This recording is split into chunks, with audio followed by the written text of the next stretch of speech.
These ain't the type of videos that I want to make. Really ain't the type of videos what I want to make. But so as you can see in the garden, it's been absolute carnage here today. I just can't put the nail on the head at the moment. I wanted to have a closer look at this mark come out of it. A load of white pus. Obviously that's really not good. The NT Labs Koi Calm. I've done water tests. I've done scrapes. It's completely sedated. All I'm going to do is just trim a little bit of skin off. Ain't good really. Proper bit upset about it. As long as I can rack my brains up a bit more. Hello everyone, welcome back to the video. James the Koi Whisperer. So from my last video, if you haven't seen it, flip back and check it out. But I had a few issues with a couple of fish flicking and flashing. One of them clamped up against the pond wall.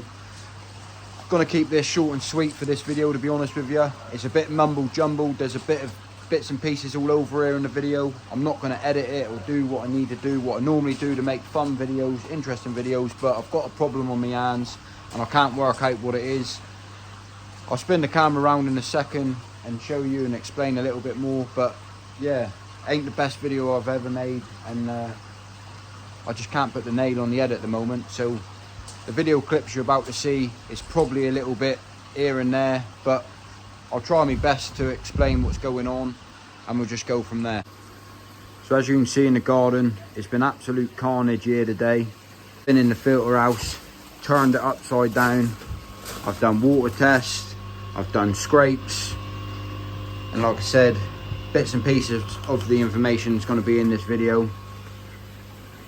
But I can't really work out what's going on. I've had a few fish clamped up, a few flicking and flashing. I have treated FMG 2 weeks ago. I found one trick. For them that don't know what trick is a parasite. Don't know if I've got a bacteria infection. I'm not sure what's going on, but you can only try and do your best of what you know yourself. And if you keep digging, you'll find something. But I've obviously got a problem. This is one of the favourite fish I've got, and yeah, it's really not good news, guys. The air's off at the moment because obviously I've had the net in, bowling them up. I don't know whether to put any treatment in. I haven't found any parasite. I haven't even found any more trick at all since I put the FMG in. So I think I've cleared that up. But whether the water quality's gone or something coming into the water that shouldn't be at the moment that's upsetting them, making them flick and flash. I've tested for chlorine and there's no chlorine in the system. It's just one of them situations where I'm a little bit stuck, a little bit unsure where to go, what to do. The FMG treatment is well run its course now, so there's nothing in the pond. Everything else parameters are how they normally are, so it's one of them really. What to do, guys, what to do. Right, so we're here in the bowl. I've just put some koi sedate in here. I just wanted to have a closer look at this mark, which is there. I wondered what it was. I just pushed on it a little bit, like that with my nail, and I had a load of that come out of it, a load of white pus, and whatever that is behind it. So I'll have a look under the microscope, see what it is, and then we'll go from there. But looking back on the video when I got this fish, it had that mark there on the fish when I got it, so I'm not 100% sure if this is what's causing me the problems in the pond at the moment. But the rest of the fish is looking mint, but I'm not 100% sure. We'll weigh that up in a minute. But yeah, that's definitely a bit strange that coming out. All I'm going to do for a minute is just chuck some of this on. I'm just going to get a bit of this on here, just in case it is something else. Quite hard to film and do it one-handed. What I'm going to do, guys, I'm going to drop the camera. I'm going to get this on properly. I'm going to be back with you in a minute. So yeah, moving on, guys. I'm proper upset about this. This is one of my favourite koi in the pond, and as you saw a few weeks back, when I bowled up the fish, They're absolutely mint, not a mark on them. And it just shows if you've got a problem and you're not on it straight away, and you can't work out what the problem is, you can real damage your prize possessions or your prize fish. Obviously this one here has been flashing around. It's damaged its dorsal fin here, just on the tip. And it's also took a massive gouge out the side of its face. I'm proper upset about this, to be fair with you guys. I'll treat it and get her back right, but she's always ever going to have a mark there on her face now. These things happen when you keep koi. Adding new fish to ponds can create problems. I'm not saying that that fish down there has come with the problem, but I haven't had a problem all summer, so adding new fish can fire things up, but obviously that's really not good. And it just shows, if anyone watched the last video, if I didn't come out and spot one of the big fish down on the bottom, which was that one there, this one down here was down on the bottom. If I didn't spot that, me coming out looking at the fish, I obviously would have spotted this. But the way they're acting, eating, swimming around, it's only when you observe the fish from not looking at them, if you're flicking and flashing and working out why they're flicking and flashing. I just got a little bit of sedate in here. I'm only using the NT Labs Koi Calm. It's just clove oil, pretty much. It's already stressed. I'm not sure whether to trim that back and then put some anti-bac on it, which I've got there to hand. I'm not sure whether to do that or just put some anti-bac on it and leave it as it is, but I think I'm going to just trim back that very slightly and do my best. I might not be able to get that on film for you guys, but I'll do my best. I'll get my carp mat out. I've got a proper mat that I use and I'll do my best, but if I can't get it on film, guys, I apologise. I'm on my own here today, but yeah, that's proper not good. After last night, I had to get her out as soon as I got home from work today. And then I'll take a few scrapes. I'll fix her up for what I can, take a few scrapes and then see if I can find anything. But a bit of a mumble jumble video, I apologise, but these ain't the type of videos that I want to make. Really ain't the type of videos what I want to make, but it's part of keeping koi. I've not really had a major problem on this channel since I've been doing it. You get your ups and you get your downs, but we'll try to work it out and we'll carry on. But part of being on YouTube, I've got to film it for you guys. It's not all singing and dancing. Everyone gets troubles, and the people that don't, if they don't admit that they do, then they're lying. Because keeping koi or keeping livestock, there's always small things that happen and you need to deal with it. That said, let's get this one treated and I'll be back with you shortly. It's completely sedated. All I'm going to do is just trim the little bit of skin off because it won't grow back. It will slowly die off. Don't recommend everyone to do this. I'm not a vet. I'm just doing what I feel is right. I've sedated her, so hopefully she plays ball with me. I'll try my best to carp fisherman. Just going to put some propellers on. Obviously don't like this. This is like a plaster. And then I'm just going to trick a bit of water over the top. Seal the plaster. Stay still. He's got me absolutely covered here, but I'll do whatever I can for my fish.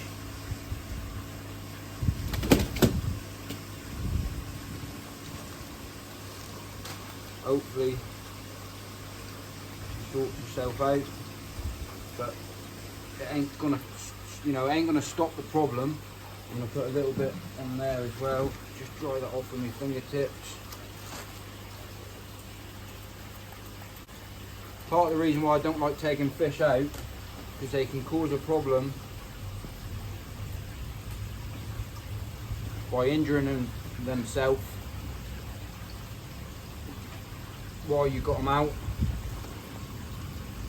I'm going to put a bit more on that while I've got her out. Always make sure you've got everything ready to hand.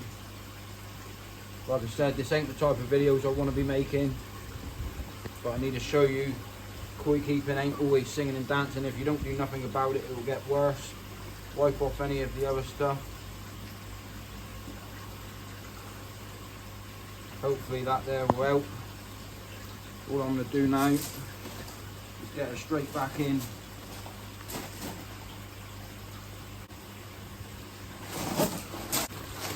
So while I've got her there like that, while the wound's sort of just like a plaster on the wound, I'm just going to hold her here for a second, as long as I can, just until she gets her breath back. You can see some of the antibac just disappearing into the water there. But with the propellers, what it does, it creates a plaster around the wound, so the antibac's on the bottom, and the propellers sort of is a slight plaster. But obviously I've got to work out the reason why they're flicking and flashing and doing this. Really ain't good. It ain't a video that I want to make. I hope the missus ain't getting me ass cracked in the video.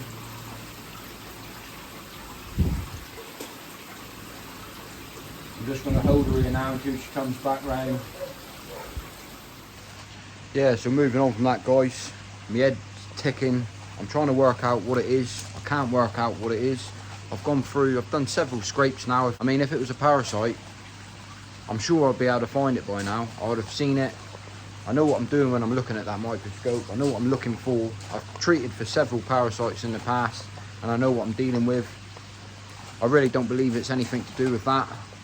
I'm not saying it's anything to do with the new fish that I've put in, but what I am saying is that I've got a problem and I need to work out what that problem is. I'm pacing up and down here, apologise about that, but it's working out the problem, what the problem is. In my head, I'm thinking I've probably got some sort of bacteria problem in the water. Maybe that's what's causing me to have these flicking and flashings going on. I'm still unsure of that. I'm also tested for the water chlorine that goes through to the system, into the pond. There's 0 chlorine going in. I've tested every other water parameter that I can test for. I'm thinking maybe there's something in the water that's getting pumped through the system that I don't know what's in it. Is there copper? Is there too much heavy metals? What I can't test for at the moment. I've even got my 2 visions on. I've had these on all day trying to work it out. Beats you up, this hobby, when you can't work out what's going on. I wanted to add real quickly as well, the koi mat that I use there, which is an actual carp fishing mat. I'm an ex-carp angler. The mat that I use there, I've only ever used that for my koi. I bought it purely to use for the koi, just in case that's added in there. But yeah, any other information, it's always easier to give someone else information when you're not there on the game. If you own a koi pond yourself, you can try to advise and give information, check this, check that. But when you're dealing with it yourself, and I don't know everything, and I'm not saying that I'm an expert, but when you're dealing with it yourself and you've done all of your routine checks, what could be a problem, there's no more that you can do yourself apart from ask for a bit of information or maybe a bit of help. I know a few people will say add salt to the pond, that there might help. Some people will say if I've got a bacteria problem to add Virgon tablets or something like that. It's all possibilities, all things that I could try, to be fair. And it's just ruling out what the problem is. Sometimes you can dig and create yourself more problems, keep getting fish out, keep taking scrapes, keep working out what the problem is. But I don't know what the problem is. So yeah, it's not a video that I want to make, but I wanted to make it. I wanted to show you guys. I can't just hide behind the camera and go, yeah, everything's singing and dancing, because it ain't always singing and dancing. You've got to be honest if you're put yourself out on social media. And yeah, when things like this happen, you just got to take it as it comes, and hopefully I can work it out. I have spoken to Clayton at Springbank Koi, where I got the fish from. He assured me that when he sent me the fish, like he does with every other fish that he sends out, completely parasite free, done all of the checks, all the routine checks, and I believe him on that. I trust him on that.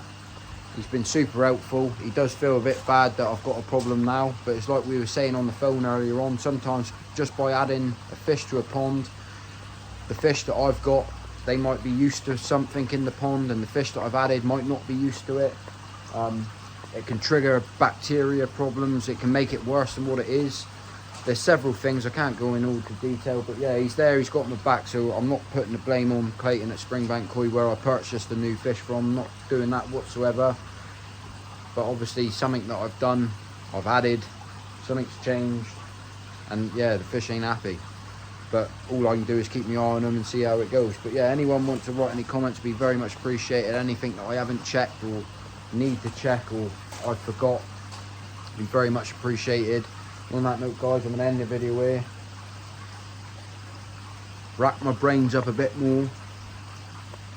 And probably just sit back and watch the fish and see how they get on, really, and just keep an eye on the water parameters, make sure nothing changes or fluctuates or moves around. But yeah, not good news, guys.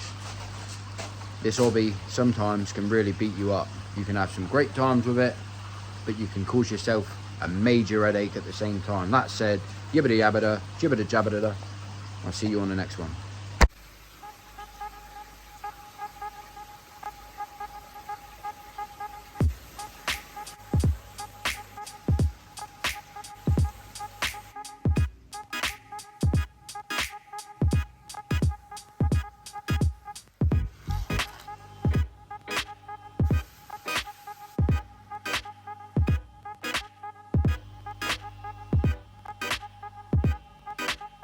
That's me, James the Koi Whisperer.